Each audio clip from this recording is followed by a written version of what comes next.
Hi Stampers and Crafters, it's Rachel here from rachthestamper.wordpress.com, and I recently did a card for a blog hop that I participated in. This absolutely beautiful card.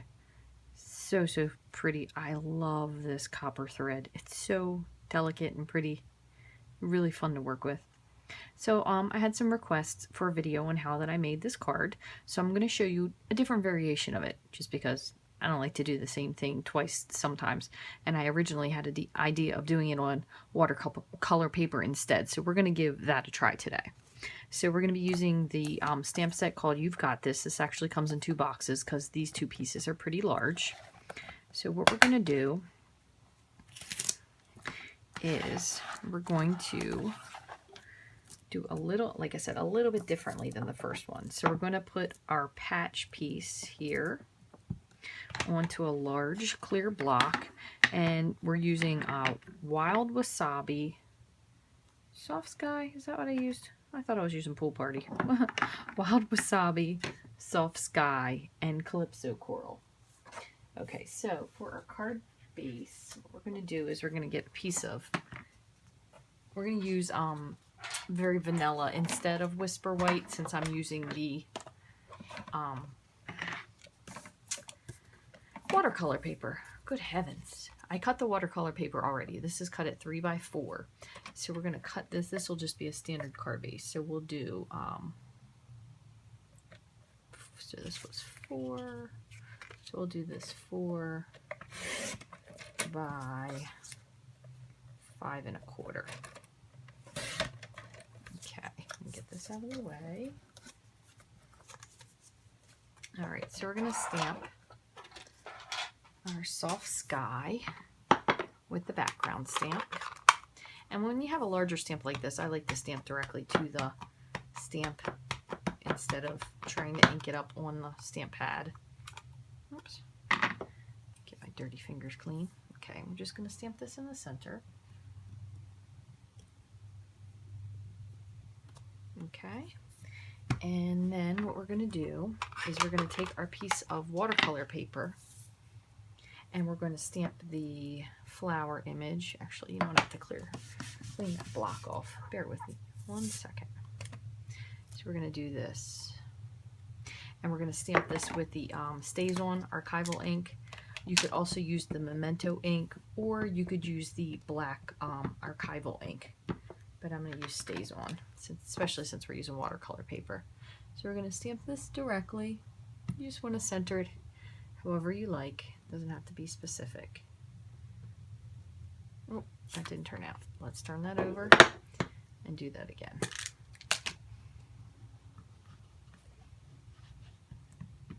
Okay, let's try one more time. Give some even pressure. Okay, much better.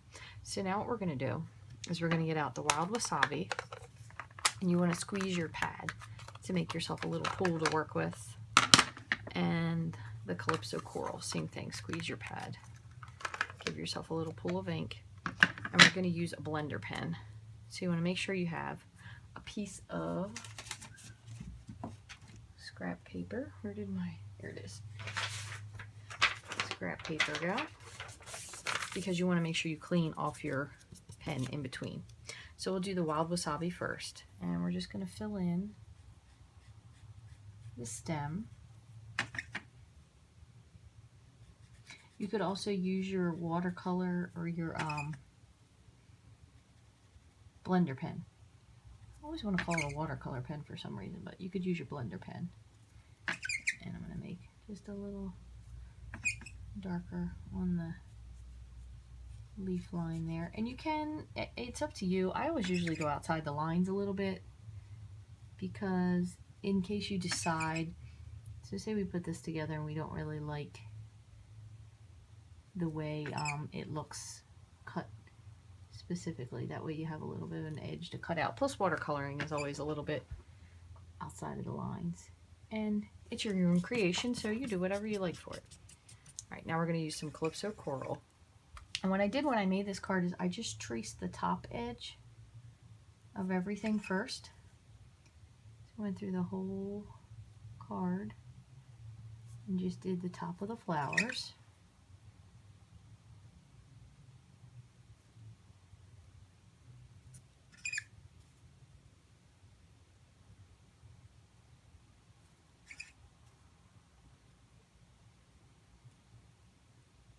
And then after I did the tops, I went back and I kind of blended it in.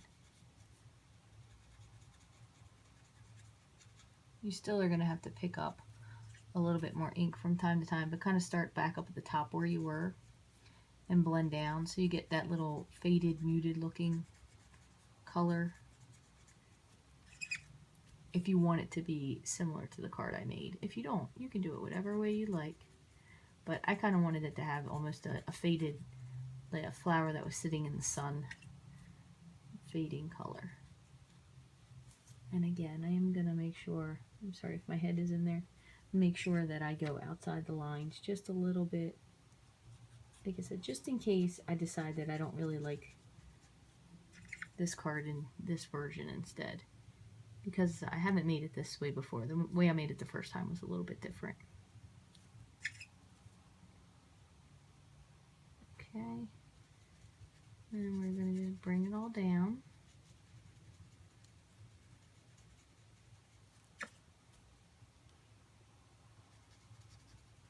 Make sure all the white is covered inside the flower. And then the other thing I did is I went first and I did these little, I don't even know what that's called inside the plant, pollen area. And I went back and I filled this in with a teeny bit of Tangerine Tango just to make this a little bit darker. So this is just to give it a little bit more of that pollen-y look inside. There you go. So that was just a tiny bit of Tangerine Tango. So let me go through one more time with the Calypso Coral. I just want to make sure I don't have any white spots showing through. And then what I'm going to do is, again, just in case, I'm going to trace around the outline of the outside of the flower in case I decide, once we put it on here, that I don't really like it that much on a square.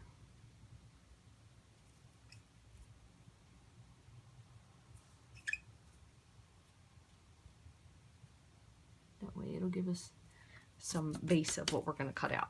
Okay, so I did go ahead also and I stamped my sentiment in the copper embossing powder. I just used the Versamark for that, and I just flagged the ends with my scissors. So let's see for assembly what we're going to do. So I think I'm still going to try to use, I used Sahara Sand as my little base here as well, and we're going to still go with the basic black. So let's cut those two pieces real quick. So this is going to be a sheet. This is basic black, so this is a full sheet. So we're going to cut this in half. So we'll go at 5.5, and then let me just score this real quick with the scoring blade. This is so awesome. I just got the Stampin Up trimmer. I never had it before. I absolutely love it. Okay, and then this is a piece of Sahara Sand. So we're going to make this. We're going to make this 4 by 5.25, and then we're going to see how we're going to line the rest of this up. So let me see what this piece was. I think I did this one the same. Let me trim this down just a hair. So this is 5.25. So we'll go to this one. We're going to make 5, and we'll make this 3.75, and then let's assemble it and see if we like it. Okay, so I'm going to take our piece of basic black, just pop the bone folder here, and so this is where it's going to look. Let's see what we think. So we have our piece there, and I think this is, yeah, going to completely cover it. Okay, so what we're going to do is we're going to just trim this out real quick, and I'm not going to trim it as close as I would have trimmed it the first time. Since this is on the watercolor paper, I'm going to give it a little bit of an edge.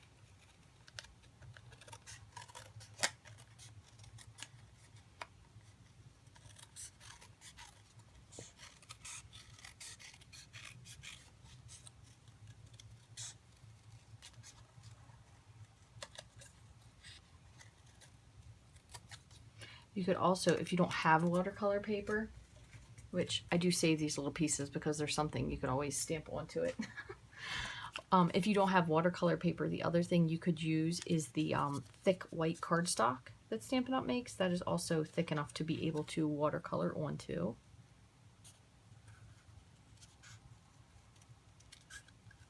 Okay. And I'm not going to go in and do the trim of the leaves like I did the first card either. Just because this isn't an exact duplicate, so I figured might as well make it a little bit different all the way around. Bring this in a little bit. I am going to bring this in just a touch, but I'm not going to go nearly as close as I did the first one. I trimmed almost exactly next to the flower. Here.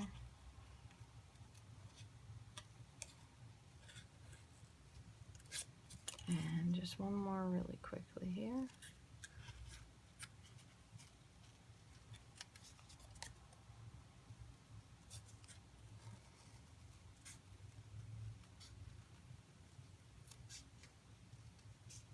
Okay, perfect. Alrighty. So what we're going to do is just nip this out just a teeny bit.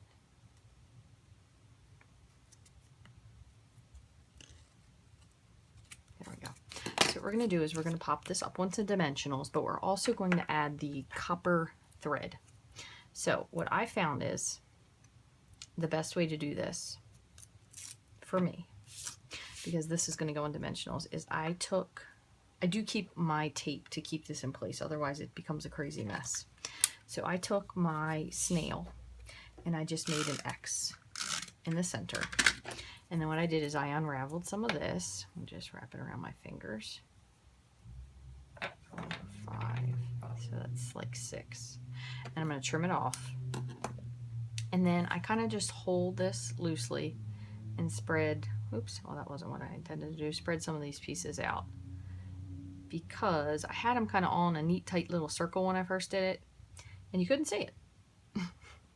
So I kind of just very gently place this down, and then I just want the edges essentially to be in so there's no big pieces sticking out. You can make this otherwise however you like. You could make it stretched across. I know it kind of looks like a jumble of hair at the moment, but it'll look a lot nicer once you put the flower on it and decide if there's anything else you want to adjust. I think it's a little bit hard to get. Okay, so now we're going to take our flower and we're going to put some dimensionals on. And what I did is on the first one I just trimmed the little edges here. Now my stem on the other one was much smaller, but I trimmed these little kind of looks like a rock wall edge, and I put these on here. I'm going to do one more over here where the other leaf is. Okay, and then that's it. Let's get those out of the way. So let's pull these off.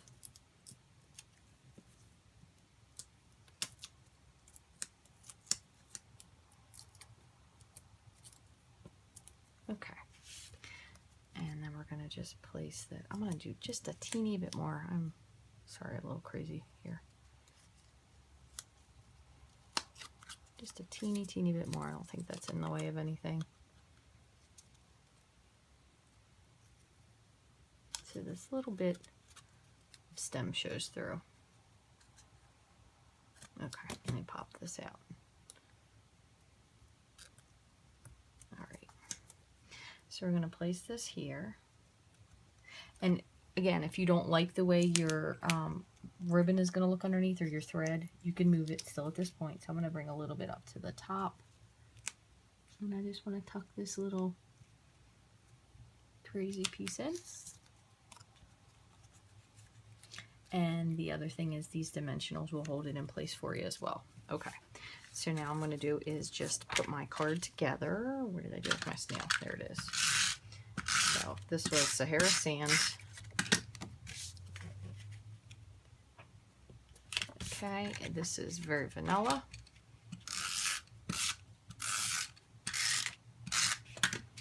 And then our flower was on the watercolor paper. And so this one I ended up doing on white. So you know what I'm going to do with this, just to give it a little bit of something, is I'm going to go over the edge of this with soft suede. Instead of sponging it, just to bring a little bit more of that vanilla in, instead of sponging it, I'm just going to stick the edge into the, directly to the pad. And it kind of gives like that little line look. And that'll look really cute on there. And I don't think I'm going to put it on dimensionals. I think I'm going to hook it just directly to the paper. Okay. And then the other thing I did on my other card, I did do the inside. So for this one, so we did Very Vanilla. So let me grab a piece of Very Vanilla. Let me just grab my trimmer. And the piece that I used was, the sentiment I should say that I used was, hold on, this is too big. I need it to be 4 by 5 1/4. So what I used was, I used the sentiment from the Artistically Asian set. Thanks for always being there for me since I'm here for you. I thought that was really pretty. But instead, how about if we do the friendship multiplies joys and divides sorrows? That's another really pretty one. And then what we'll do is we're going to put this instead on this